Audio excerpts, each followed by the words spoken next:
गांधी नेहरूच्या पिढीजात राजकारणाचं सुप्त स्वप्न आहे। महामानव डॉक्टर बाबासाहेब आंबेडकरांनी दिलेलं आरक्षण संपवायचं हे पिढीजात स्वप्न आहे त्यांचं, आणि हे सुप्त स्वप्न आहे। कारण बघा, पंडित जवाहरलाल नेहरूंनी असं म्हटलं होतं, पंडित जवाहरलाल नेहरूंनी, की जातीच्या आधारावर जे आरक्षण आहे ते विकासाला अडथळा ठरतं, हे पंडित जवाहरलाल नेहरूंनी म्हटलं। राजीव गांधींनी तर असं म्हटलं की बुद्धिहीन लोकांना प्रोत्साहन देणे आहे,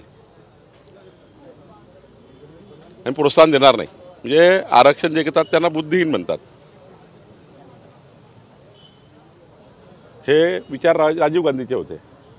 आणि आता हे जे आहे महाशय, जे अमेरिकेत जाऊन भारताची बदनामी करतात, आर्थिक बदनामी करतात, संपूर्ण जगामध्ये आर्थिक मंदी आहे आणि आपला देश हा प्रचंड आर्थिक मजबूत आहे, अशा देशाची आर्थिक बदनामी करतात।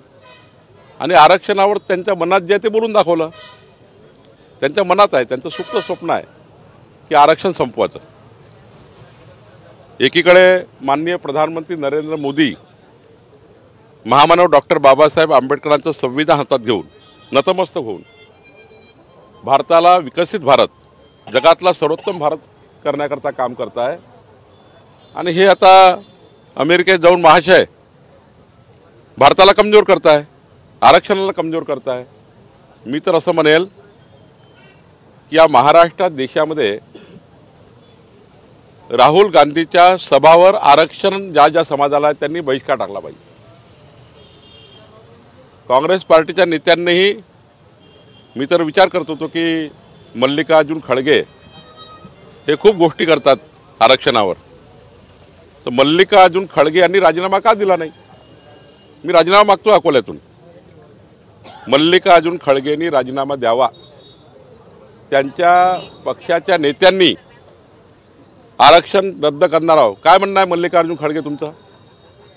काय म्हणणं आहे नाना पटोले, तुम्ही आरक्षणाच्या गोष्टी करता, ओबीसी आरक्षणाच्या? नाना पटोले कुठं गेले? देणार राजीनामा अध्यक्षपदाचा? मल्लिकार्जुनजी तुम्ही राजीनामा देणार? तुम्ही आरक्षणाच्या गोष्टी करता, खोटं बोलता। लोकसभेत तुम्ही खोटं बोलले, संविधान बदलणार आहे, खोटं बोलले मोदीजीच्या नावाने तुम्ही खोटं बोलले की आरक्षण बदलणार आहे, म्हणजे संविधान बदलणार आहे। खरं तर काँग्रेस पार्टी आणि हे जे महाशय आहे राहुल गांधी यांचं सुप्त स्वप्न आम्ही कधी पूर्ण होऊ देणार नाही। हा संपूर्ण देश बहिष्कार करतो आहे राहुल गांधीवर, आज महाराष्ट्र बहिष्कार करतो आहे। आणि ज्या ज्या ठिकाणी राहुल गांधी येईल, ज्या ज्या ठिकाणी, त्या ठिकाणी महाराष्ट्रात आम्ही राहुल गांधीला प्रश्न विचारणार आहोत, त्यांच्या सभा जाऊन विचारणार आहोत, राहुल गांधीच्या मंचावर जाऊन विचारणार आहे आम्ही। पहिले ही भूमिका स्पष्ट करा। महाराष्ट्रात पाय ठेवताना तुम्ही ओबीसी आरक्षण, एससी आरक्षण, एसटी आरक्षण, एकडे मोदीजी आरक्षण देण्याकरता काम करताय आणि हे महाशय आरक्षण काढायला चालले आहे। त्यामुळे मला असं वाटतं आजच्या आमचा हा पहिला संघर्ष होता, हा संघर्ष पुढे सुरू राहणार आहे, तीव्र होणार आहे, गावागावात जाणार आहे। आम्ही गावात जाऊ, वाड्यात जाऊ, तांड्यात जाऊ, धनगरवाड्यात जाऊ, मागासवर्गीय वस्त्यामध्ये जाऊ आणि आमची भूमिका मांडू। नेमकं राहुल गांधी विदेशात गेल्यानंतरच खरं बोलतं असं वाटतं? राहुल गांधी विदेशात गेलं तर भारताची बदनामी करून येतात। आता ते कुठल्या परिस्थितीत राहतात हे काँग्रेसचे नेते नाना पटोले सांगतील किंवा मल्लिकार्जुनजी सांगतील, पण मला पहिली अपेक्षा नाना पटोलेकडनं आहे। नाना पटोलेंनी अनेक वर्ष सांगितलं मी ओबीसी आरक्षण, ओबीसी आरक्षण, ओबीसी आरक्षण। आता कुठं आहे ओबीसी आरक्षण? आता कुठं आहे एससी एसटी आरक्षण? मल्लिकार्जुन तुम्ही सांगता आरक्षण, मल्लिकार्जुन राजीनामा द्या, नाना पटोले राजीनामा द्या आणि हे भूमिका स्पष्ट करा। तुम्ही तुमच्या पंडित जवाहरलाल नेहरूची भूमिका हीच होती, राजीव गांधीची भूमिका हीच आहे आणि राहुल गांधीची भूमिका ही आहे। त्यामुळं आम्ही काँग्रेसचं जे स्वप्न आहे ते कधीच पूर्ण होऊ देणार नाही। आम्ही काँग्रेसला कधी आरक्षण काढू देणार नाही। भारतीय जनता पार्टी आरक्षणाच्या पाठीशी आहे, मोदीजी आरक्षणाच्या पाठीशी आहे आणि महाराष्ट्राच्या देशाच्या जनतेला आरक्षणातनं मजबूत केलं पाहिजे, आमची भूमिका आहे। नाना पटोले यांनी असं म्हटलं आहे की चुकीचा अर्थ या राहुल गांधी यांचा बोलण्याचा काढलेला आहे, खोटा प्रचार। खरा अर्थ काय आहे? आणि खरंच संघाचाच विरोध आरक्षण नाही, खरा अर्थ काय आहे? नाना पटोलेजी तुमचा खरा अर्थ काय आहे? राहुल गांधींनी बोलाव ना, खरा अर्थ काय आहे? हे पंडित जवाहरलाल नेहरूंनी म्हटलं चुकीचं आहे का? जातीच्या आधारावर आरक्षण विकासाला अडथळा ठरतं. मी बोललो का? हे नेहरूजी बोलले होते. हे तुम्ही सुरूच केला ना, गांधी परिवारांनी, नेहरू परिवारांनी, तेव्हापासून सुरू आहे. म्हणजे महामानव डॉक्टर बाबासाहेब आंबेडकरांनी पवित्र संविधान देशाला दिलं, त्यानंतर नेहरूजी बोलले आरक्षणाचा विषय, त्यानंतर राजीव गांधी बोलले, त्यानंतर आता पप्पू बोलले. मला हेच म्हणत आहे ना, तुमच्या मनात आहे, तुमच्या ब्लडनी चालत आला आहे की महामानव डॉक्टर बाबासाहेब आंबेडकरचा विरोध करायचा, संविधानाचा विरोध करायचा. भंडारात तुम्ही हरवलं बाबासाहेबांना, मुंबईत तुम्ही हरवलं बाबासाहेबांना, तुम्ही काय सांगता? आणि त्यामुळे नाना पटोले तुम्ही राजीनामा देणार आहे का? किंवा तुम्ही राहुल गांधीला सांगा माफी मागायला लावा, किंवा त्यांचा खरा अर्थ काही सांगायला लावा. आम्ही तर जे त्यांनी बोललं तेच क्लिप तुम्हाला दाखवतो आहे, जे बोलले तेच सांग तुम्हाला, आणि मनातून बोलले आहे, विद्यार्थ्यांसमोर सर्व जनतेसमोर बोलले आहेत. आणि त्यामुळे मला वाटतं देश माफ करणार नाही, महाराष्ट्र माफ करणार नाही. महाराष्ट्राचे SC ST OBC भटक्या जाती, 18 पगड जाती, 12 बोलतेदार समाज माफ करणार नाही. आम्ही त्यांना सोडणार नाही.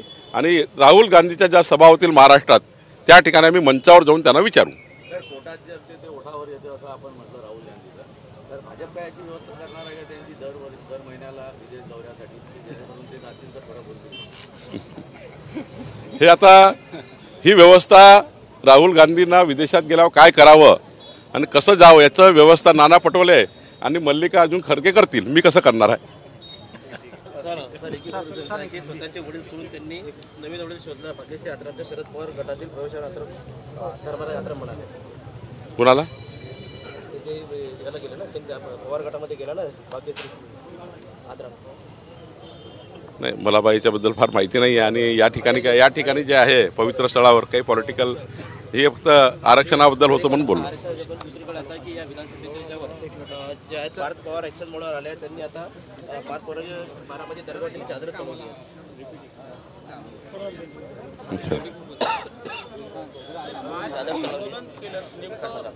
काँग्रेसच्या विरोधात नारेबाजी केली.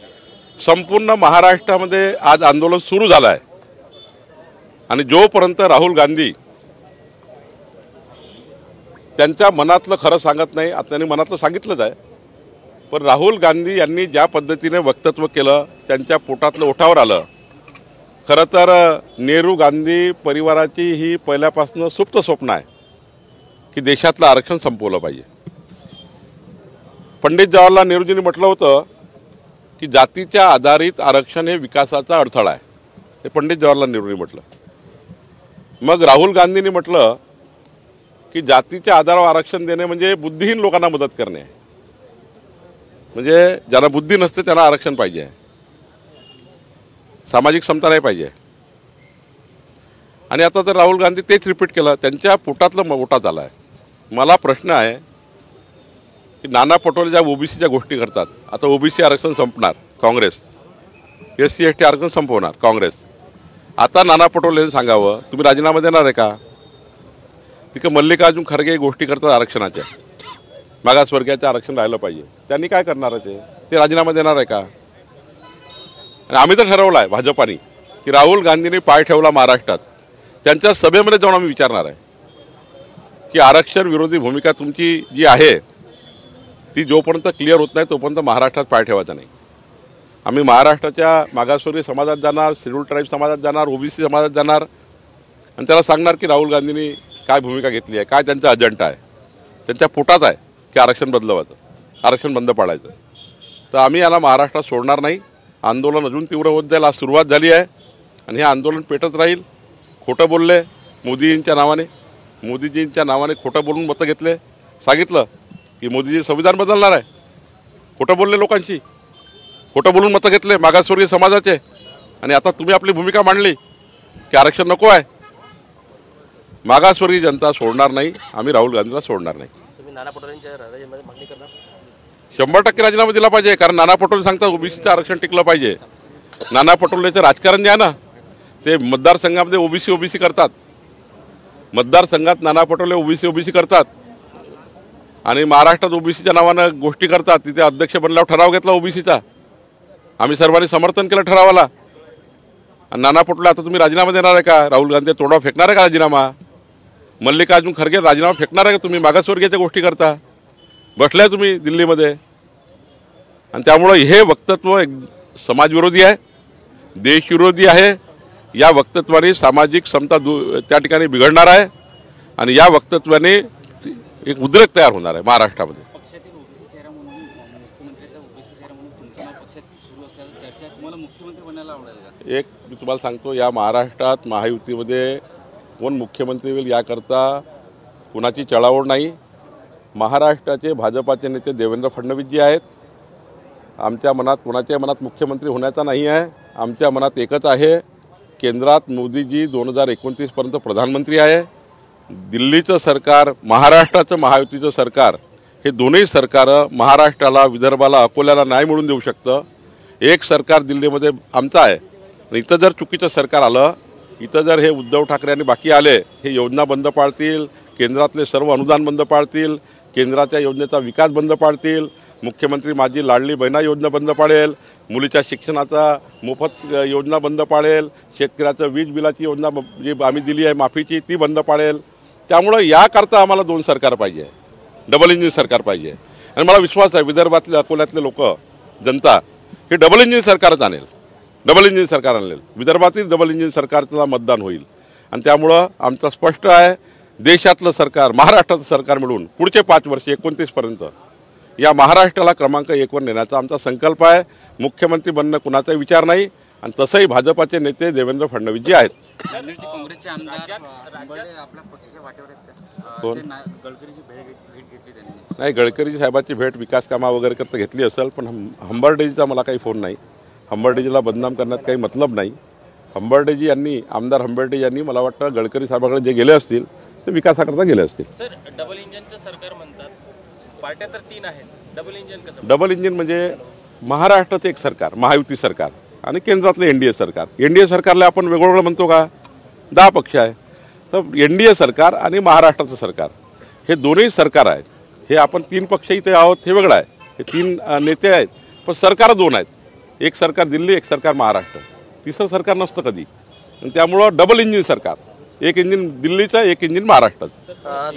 विदर्भातल्या सर्वेमध्ये 25 जागा महायुतीला दाखवत आहेत. काय तुम्हाला सांगतो, एकदा आम्हाला अजून 4-5 विकास कामं करायची आहे. शेतकऱ्याच्या पाठीशी उभं राहायचं आहे. आता आम्ही लाडली बहिणींच्या पाठीशी उभे राहिलो, आता आम्ही शेतकऱ्याच्या पाठीशी उभे राहू. पुढच्या काळात तुम्हाला आम्हालाच महाराष्ट्रामध्ये चांगलं यश मिळेल. शेवटी विकास केल्यावर जनता विसरत नाही, विकासाच्या मागे जनता उभी राहते.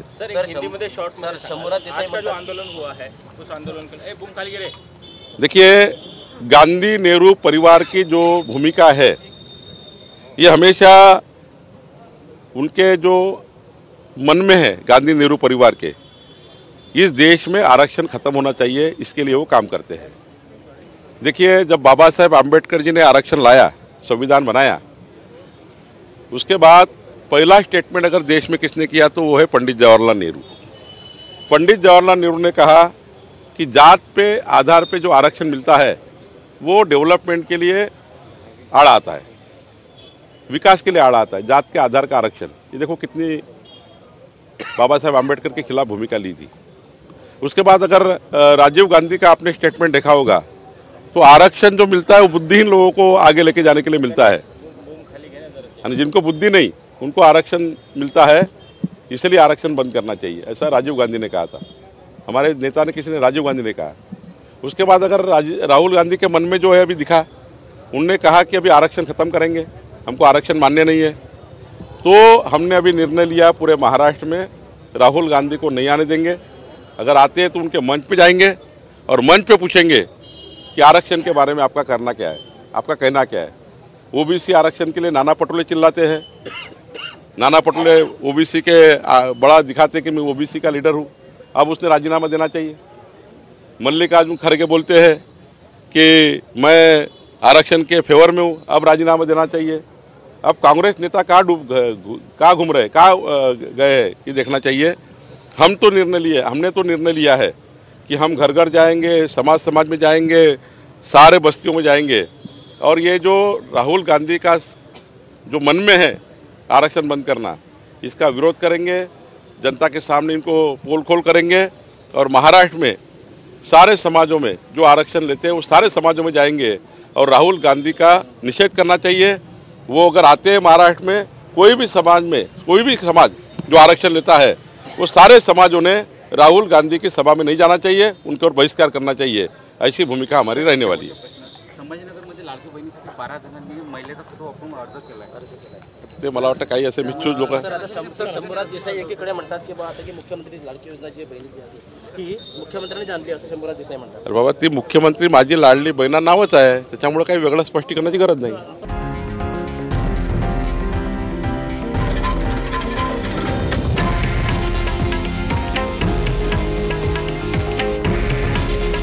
हे आहे देशातील नंबर 1 न्यूज नेटवर्क आणि आपण पाहत आहात TV9 मराठी।